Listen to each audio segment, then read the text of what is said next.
Hello and welcome to WNL Network Training Academy's podcast. My name is Karen Fisher, and today with me in studio I have Jennifer Tarr, who has qualifications in both education and industrial psychology. Her specializations include education, training, skills development, and project management. Jennifer has been working in the education sector for over 30 years with experience in both school and TVET college education. Jennifer, welcome and thank you for being with me today in the studio. Thank you for inviting me, Karen, to talk about this a very important topic on early childhood development. I am blessed to be here. Yes, thank you so much. Let's dive straight into the discussion points for ECD. Could you please explain this ECD program? You know, Karen, when you look at the history of our country, early childhood development was never formalized.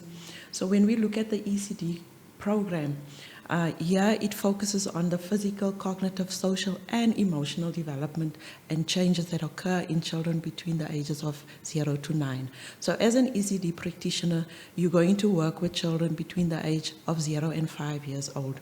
This is a critical area for children to start with their education because it lays the foundation for any other learning that will follow afterwards.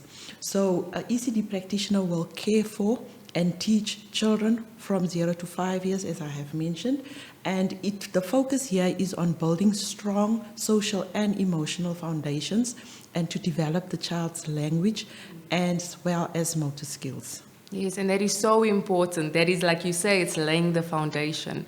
And then please explain the qualification and what, after you finish this qualification, what can you do with it? Okay, when we look at the education sphere, we see that policy reforms and increased investment in ECD programs is some of the new things that we see being implemented. ECD is rapidly changing, and the Department of Education is also moving towards formalizing the ECD sector. We now see that our grade R learners are now incorporated into the school sector, and they are focusing on the CAPS curriculum. Their training is focused on the CAPS curriculum. So an ECD practitioner will no longer be able to teach in the sector without an ECD qualification. And a person that obtains this qualification will work either as a preschool teacher, an assistant, or a home-based teacher. They can also support families as a support specialist, and they can start their own daycare centers. So this qualification provides you with the fundamental building blocks to become an ECD practitioner. It provides the basis for future professional development for you as an individual and a practitioner, and those of us that had limited entry and difficulty to enter into the sector, this qualification then gives you the opportunity to get into the sector and get a formal qualification. Yes, and I think that having a qualification is so important, having that framework, especially working with our children because they are the future. And can you please tell us why should people enroll in this program? I know that you mentioned in something that I really want to highlight. Like you said, people can actually have a business out of this and support their families. So I feel like it's a very sustainable qualification to have if you've got the passion for kids. But can you explain to us why should people enroll in this program? My question to a person would be, do you have the passion to work with children? Yes, first If your and foremost. answer to that is yes, then this is the qualification for you. When you enroll in an ECD qualification, it will be a valuable investment for you as a person, for your personal growth, as well as for your career. You will be able to work effectively with young children because you get trained in how the child develops. And it offers you a pathway to professional development. You can, for instance, then get entry into university to do a B.Ed degree once you have this foundational qualification. And then it opens opportunities for you in various careers, such as early childhood education development, and graduates can become, like I've mentioned earlier on, preschool teachers, daycare administrators, childcare workers. They can even get involved in developing the curriculum as well as becoming child development specialists.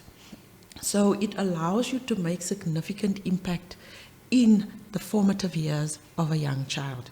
And it will enhance your credibility as a professional, because there's lots of people working in daycare centers, but they've got no qualification.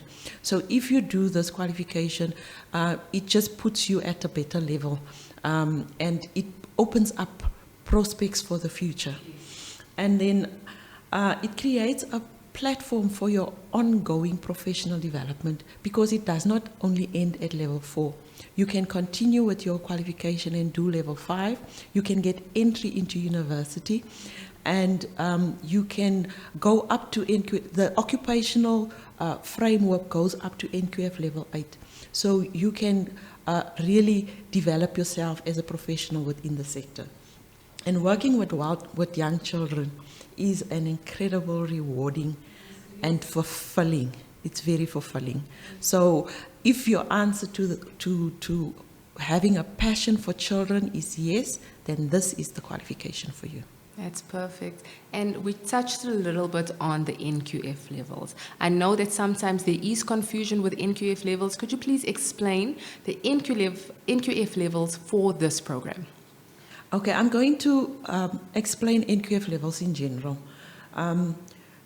What we need to understand is that the name of the qualification is not nearly as important as the credits that you get for that qualification and the level where the qualification is pitched.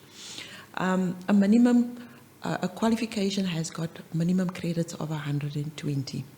Now, the National Qualification Framework classifies qualifications according to the outcomes that is required and the competencies that a person needs to have when they've done with that qualification.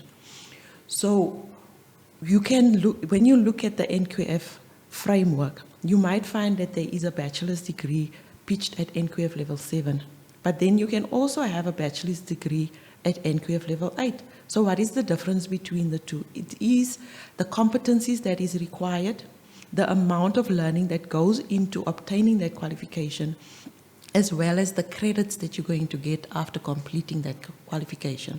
At NQF level 7, for example, you will have 360 credits, whilst at NQF level 8, it has 480 credits, even though it has the same title, bachelor. But it is the level and the credits that are important. I, for example, is currently at NQF level 8. But people also need to understand it's not only a progression upwards on the NQF framework.